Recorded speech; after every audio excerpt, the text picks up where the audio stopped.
Do you ever get up in the middle of the night to look at the moon? There is this huge moon. I've followed her here, but now I'm deep down in this valley and I've lost her, and it's really dark.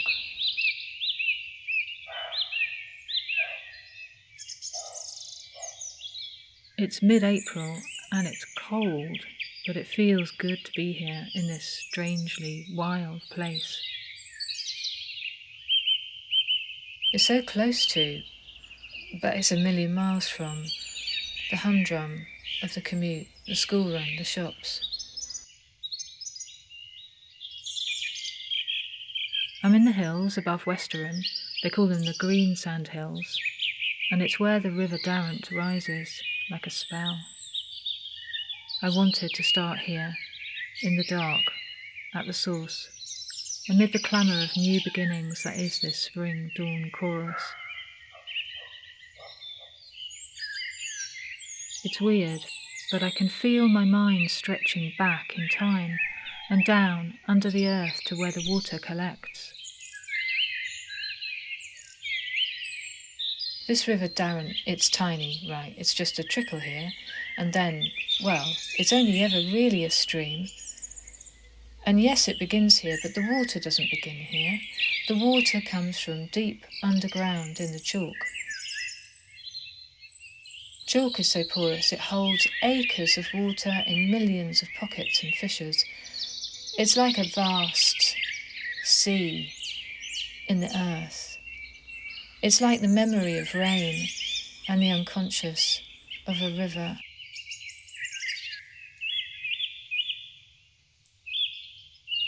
Water oozes up through the mud and trickles slowly downhill till it collects in this silent green pool.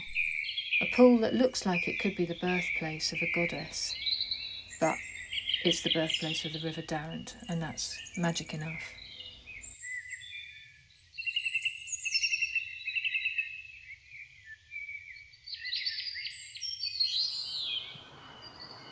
It's a week later, and I've walked up into the chalk hills of the North Downs above Shoreham. The river wends its way roughly eastwards from Westerham towards Sevenoaks, before turning north to carve a path to Dartford and the Thames. Shoreham woods are full of bluebells, just reaching their peak, and the scent is intoxicating. It's like a drug, and I'm not the only one enjoying it. The wood is gently buzzing with bees. Now some bees are a bit sneaky. They bite through the flower petals to get at the nectar without the bother of walking right inside. Whereas this red-tailed bumblebee is getting right in and covered in pollen, and so she's doing her bit to fertilise the bluebells and perpetuate the world. Peacock butterflies have long enough tongues that they can sup nectar while still sitting comfortably on the outside of the flower. This longhorn moth doesn't seem interested in nectar. I suspect he has other things on his mind. Why do you think his antennae are long like that? It's purely to locate a female longhorn moth.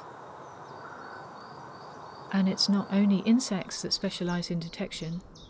Did you know that trees can recognise their children? A scientist called Suzanne Simard has discovered how mother trees preferentially send nutrients to their own saplings through the underground network of roots and fungal mycelium. A mature tree can be connected to hundreds of others through this mycelium. It's like a kind of welfare system and communication network under the soil. This ancient tree is in Lullingstone Park. She's 4.5 metres in circumference and totally hollow. There's just one vigorous growing branch, or perhaps this trunk was actually a sapling nestling in close as the old tree died. She looks like one of the drawings by painter Samuel Palmer, who lived in Shoreham in the 1830s and spent 10 years in this landscape, getting high on painting and cider and God. His paintings are strange and vivid and beautiful. They show a valley that is intensely alive, nurturing spiritually resonant, which of course it is.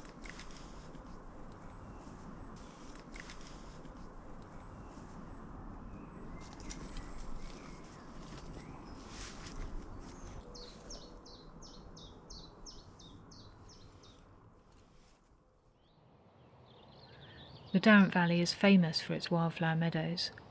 They're miniature rainforests in terms of the biodiversity they support.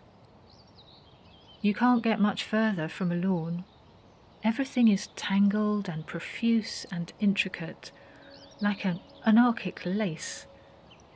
In lockdown, I studied a patch about the size of my own body in Fackenden Down and counted well over 30 species: orchids, roses, knapweeds, clovers. And the more flowers, the more insects you get. Here's some burnet moths trying to cling on in the wind. Some scary peacock caterpillars headbanging. A dark green fritillary butterfly with a ravaged wing. If you're short-sighted like me, here's your chance to get up close to nature and see wildness in all its glorious colours. And if you wander around quietly, you might get some surprises. Look at these guys. Well, considering what they're up to, perhaps guys isn't quite the right term. Adders. Don't tread on them or poke them with a stick, and you'll be fine. When it comes to poisonous plants, many can be therapeutic when used correctly. Central Park in Dartford has a history of growing medicinal plants. In 1904, Henry Wellcome set up his Materia Medica farm here to grow a variety of species, including deadly nightshade, foxglove, henbane, as a basis for making medicines. This is deadly nightshade. Don't eat it, the clue is in the name. In other places in the valley, a more recent change of management is attracting new species to move in. This used to be a golf course, with short, dull turf on its putting greens, but the new owner is interested in rewilding. And in 6 years, the greens have become these bouncing, duvet-like worlds, full of anthills and voles. And even better, the bunkers have been taken over by solitary mining bees, who love digging their nests into the soft sand. These little volcanoes are made by the excellently named yellow-legged mining bees, while ivy bees, who have only recently moved into the UK, mingle at the edges. Here's one drinking from its favourite forage flower. So they emerge late in the autumn, especially to find the ivy. Unlike honeybees, who live together in a large nest or hive, these are called solitary bees because, even though they congregate, and we're seeing a lot of them here today, they dig separate burrows in which to lay their eggs. In some places where the valley floor flattens out, there are some lovely expanses of water meadow, which allow the river to follow its natural meanders, and where the ground acts like a sponge. They're really important as flood protection. Here in Otford, the meadows are being grazed by sheep and cows. Their dung helps to feed plenty of flies, who are currently being hunted by a family of house martins. Over the years, much of the River Darent has been straightened and the wetlands drained for agriculture and development, which has intruded on its sensitive ecologies. This causes all sorts of problems, not just flooding, but water pollution and habitat destruction, so it's encouraging to see schemes like the one happening further downstream. At Preston Farm, they've been regenerating the water meadows and adding new features to encourage the return of wildlife. So the big thing is these drying features, both the pond and the stream that you can see here. So these fill up with water when the water levels in the river are high, and when water levels in the river are low, the water retreats and it creates this lovely muddy invertebrate-rich habitat that the snipe love to feed in, wading birds love in particular. That's what we're trying to create, an explosion of that. I mean, we want an explosion of invertebrate life here on this meadow.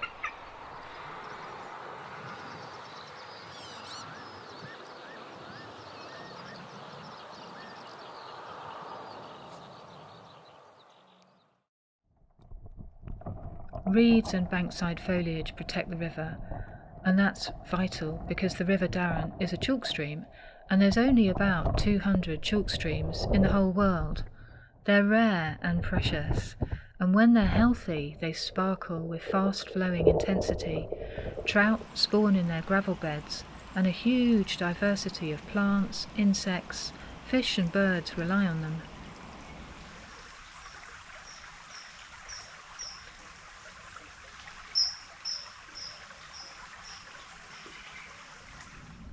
The superhero of the river is this beautiful weed that looks like a green Rapunzel letting down her hair.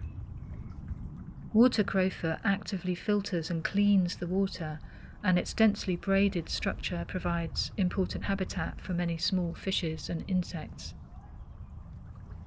Its pretty white flowers are held on delicate stalks up above the surface of the stream, looking rather bridal and romantic. But sadly, if you have a superhero, you're probably going to have a villain. And there's a couple of contenders that humans have introduced, which makes it pretty clear who the real villains are. But anyway, this is Himalayan balsam. Bees love it, but conservationists do not, because it outcompetes the native flora.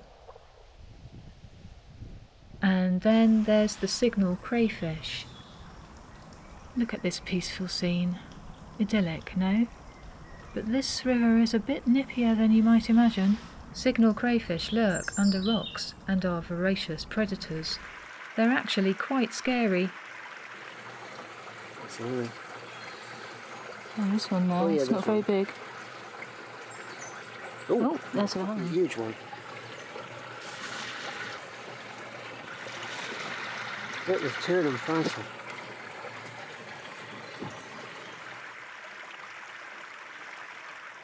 You can see now he's out of the water, why they're called signal crayfish.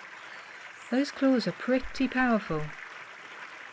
Now, somewhat bizarrely, it was the UK government who introduced signal crayfish in the 70s as a food crop, but, surprise, surprise, they escaped into the wild river system and ate all our native crayfish, along with everything else they could get their claws into.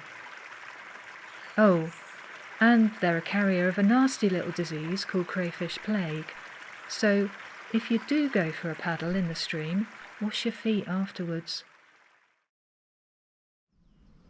There are many lakes along the valley, but most are man-made because the chalk is too porous to hold water. Some are private fishing lakes stocked with trout and carp. Larger lakes are often rewilded gravel pits. Sevenoaks Wildlife Centre was the first flooded quarry in Britain to be set aside for wildlife. Now it's a set of large lakes, ponds and woods, housing many breeding birds like lapwing and ducks and warblers, and even sand martins. You can watch the birds from wooden hides that overlook the water. Perhaps naughtily I stuck my camera out the window, but the birds are still quite a way off. Whereas here, I'm at Broadlands Lake now in Dartford. I even have to walk through a gaggle of grey lag geese. I just hope they're in a good mood. There's lots of people fishing here, and it's open access for walkers, but no swimming. This small lake that I'm swimming in now is private, and I got permission to film, in the hope that I could spot a kingfisher diving for a fish, like the owner said happened to her. Now, if you were paying close attention in the river section, you might just have noticed the whistle of a kingfisher as it streaked past overhead. But I do long for somewhere locally to go swimming, outside. It seems just a little bit unfair how much provision there is for fishing, but nothing for us swimmers.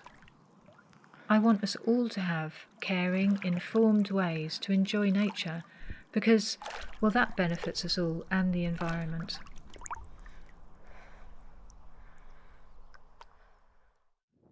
As the river comes towards its meeting with the River Cray and their combined entry into the Thames at Dartford, its character changes, from sparkling stream to brown, swirling tidal waters, with wading birds picking at its mud banks for shellfish and worms. This marshy landscape was drained for agriculture and is framed by industry and transport links. The marshes also include the site of a lost hospital which treated sufferers of smallpox before becoming the Orchard military hospital during World War I. Dartford Marshes are a hotspot for water voles.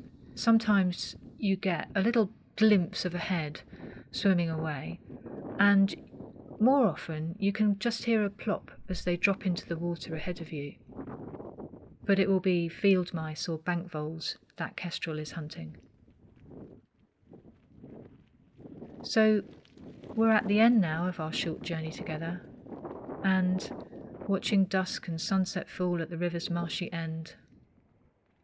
It's a somewhat battered landscape here, more used and, well, sometimes abused, but it has its own rough-edged wildness and charm. The whole of the Darent Valley is precious and extraordinary. I hope each of you finds reasons to explore, enjoy and protect it.